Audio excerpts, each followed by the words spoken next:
जय सिया राम। सब सुख लहे तुम्हारी सरना, तुम रक्षक काहू को डरना। हनुमान चालीसा का जो लोग पाठ करते हैं उसका प्रतिफल अवश्य प्राप्त होता है, उसका पुण्य फल हमें मिलता ही मिलता है। कई बार ये होता है कि युवा पीढ़ी के लोग या फिर बच्चे हनुमान चालीसा का पाठ तो करते हैं, हनुमान जी की पूजा करते हैं, लेकिन जीवन के प्रति लापरवाह दिखाई देते हैं, कर्तव्यों के प्रति लापरवाह दिखाई देते हैं। इसलिए घर वाले परेशान हो जाते हैं कि सिर्फ ये हनुमान चालीसा पढ़ने से क्या होगा, सिर्फ हनुमान जी की पूजा करते हो, जीवन के प्रति थोड़ा जिम्मेवार बनो। इस तरह की बातें की जाती हैं, अक्सर हमारे समाज में ये बातें देखने को मिल जाती हैं। लेकिन इतना विश्वास रखें कि वैसे तो जीवन के जो हमारे कर्तव्य हैं उसके प्रति सचेत रहना चाहिए, जो हमारा निर्धारित कार्य है वो करना चाहिए, लेकिन इतना विश्वास रखें कि कम से कम हनुमान जी की शरणागति अगर है, अगर कोई व्यक्ति हनुमान जी का दर्शन करता है, पूजन करता है, पाठ करता है, तो हनुमान जी ऐसी व्यवस्था अवश्य करते हैं कि उसे सुमति आ जाती है। और सुमति आने के बाद वो अपने जीवन के उद्देश्यों को समझने लगता है और एक जिम्मेदार नागरिक बनता है, और जो कुछ भी उसे जीवन में प्राप्त करना चाहिए वो सब समझ जाता है और एक नेक रास्ते पे वो व्यक्ति चल पड़ता है।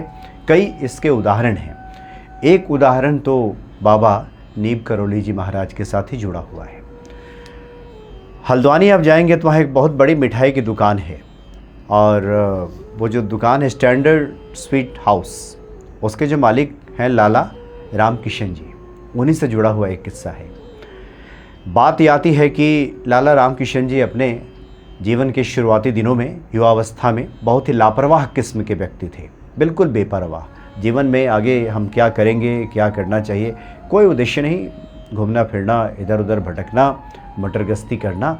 लेकिन एक नियम था, उन्होंने कहीं से सुन लिया था या फिर ईश्वर की ऐसी प्रेरणा रही होगी कि सुबह स्नान करके एक हनुमान चालीसा का पाठ अवश्य कर लेते थे, और हनुमान जी की बात जहाँ कहीं भी होती थी जयकारा लगाने पहुँच जाते थे। जहाँ भी हनुमान जी से संबंधित पूजा पाठ या कार्य होता था उसमें आगे आगे रहते थे, लेकिन जीवन के प्रति बिल्कुल लापरवाह।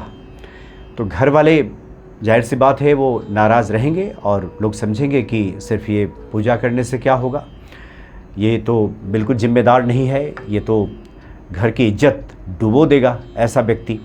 तो ऐसा ही उनके साथ भी होता था। घर वाले लोग तो मान चुके थे कि ये तो बिल्कुल निठल्ला व्यक्ति है, ये कुछ नहीं जीवन में करने वाला है। वहीं उनके जो बड़े भाई थे, बहुत ही समझदार, बहुत ही जिम्मेदारियों को समझने वाले, उनकी एक नानक स्वीट हाउस वहाँ पे थी उस समय, तो वो चलाते थे, बहुत बड़ी दुकान थी।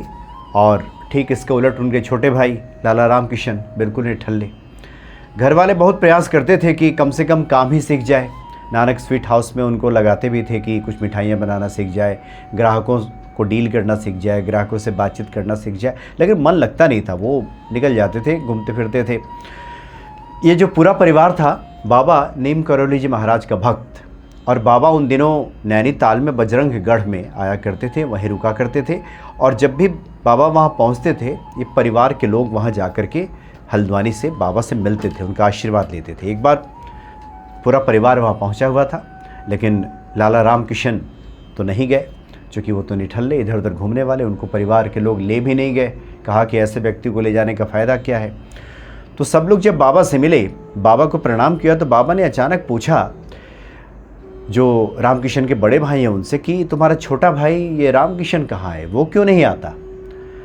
तो सबों ने कहा कि वो तो बिल्कुल निठल्ला बेकार आदमी, उसको आने का भी क्या फ़ायदा, वो तो ऐसे ही इधर उधर घूमते रहता है। वो बाबा से लोगों ने कहा कि बाबा वो तो बहुत बेकार आदमी है, उसका क्या नाम लेना। लेकिन बाबा ने कहा कि नहीं नहीं, अगली बार आओ तो उसको ले करके आओ। ये समझिए कि हनुमान चालीसा का ही प्रताप समझ लीजिए कि हनुमान जी प्रेरित कर रहे थे रामकिशन को ज़िंदगी संवारने में, सुधारने में। हनुमान जी की प्रेरणा यहाँ चल रही थी। तो बाबा नीम करौली जी महाराज ने कहा कि अगली बार ले करके आओ। घर वालों को भी उम्मीद बंधी। 10-15 दिनों के भीतर ही दोबारा कार्यक्रम बना कि बाबा का दर्शन किया जाए, और इस बार रामकिशन को समझा बुझाकर लोग बाबा के पास ले गए। रामकिशन जो थे उन्होंने बाबा को प्रणाम किया। बाबा ने उनसे पूछा कि अच्छा ये बताओ कि तुम मेरा एक काम करोगे। तो रामकिशन बिल्कुल बेपरवाही से कह दिया, हाँ हाँ मैं कर दूंगा आपका काम। तो बाबा ने कहा कि सुनो, अगली बार तुम आओ, मैंने सुना है कि तुम मिठाइयाँ बनाना सीख रहे हो, अगली बार आओ तो 1.25 मन लड्डू अपने हाथों से बना करके लाना, ये हम हनुमान जी को भोग लगाएंगे। अब रामकिशन ने कह तो दिया कि 1.25 मन हम लड्डू बना करके अपने हाथों से लाएंगे, लेकिन वो जानते थे कि उनके पास तो कुछ है नहीं, वो तो घर वाले निठल्ला समझते हैं, उनकी कोई आमदनी तो है नहीं, अभी तो दुकान पे लगाया गया है, दुकान पे भी काम वैसा कुछ करते नहीं कि उनकी कुछ आमद हो जाए, बनाएंगे कहाँ से, इस बात को समझते थे। लेकिन निठल्लेपन में और बेपरवाही में कह दिया कि हाँ हाँ बाबा एकदम हम बना करके लाएंगे। 1.25 मन लड्डू, 1 मन 40 किलो का होता है, तो 1.25 मन लगभग 51-52 किलो के लगभग होगा, इतना लड्डू बना करके लाएंगे। तो सभी जब घर लौट गए, ईश्वर की प्रेरणा से रामकिशन को लगता था कि बाबा ने जो कहा है वो पूरा कर देना चाहिए, और ये भी लगता था एक जिम्मेदारी का एहसास हुआ। जो व्यक्ति अभी तक कोई जिम्मेदारी जिस व्यक्ति ने नहीं संभाला था, उस व्यक्ति के भीतर हनुमान जी की प्रेरणा से जिम्मेदारी ने जन्म लेना शुरू किया। जिम्मेदारी का एहसास हुआ कि कहा है तो उसको पूरा करना चाहिए।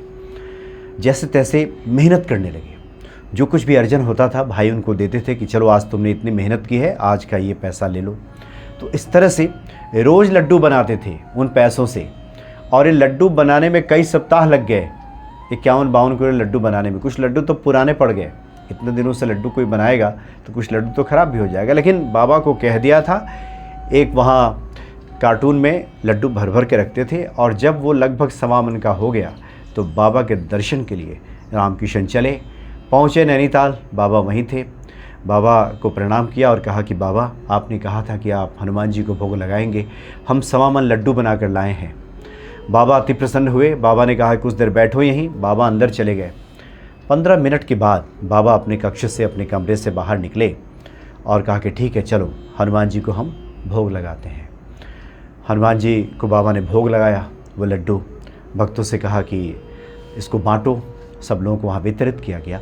तो वहाँ पे रामकिशन जी ने देखा कि वहाँ पे भंडारा चल रहा है। न जाने क्यों रामकिशन जी के भीतर ये भक्ति जगी। उन्होंने बाबा से कहा कि बाबा क्या मुझे यहाँ कोई काम मिल जाएगा, मैं चाहता हूँ कि मैं यहीं रह जाऊँ, ये जो भंडारा चल रहा है इसमें मुझे कोई काम मिल जाए।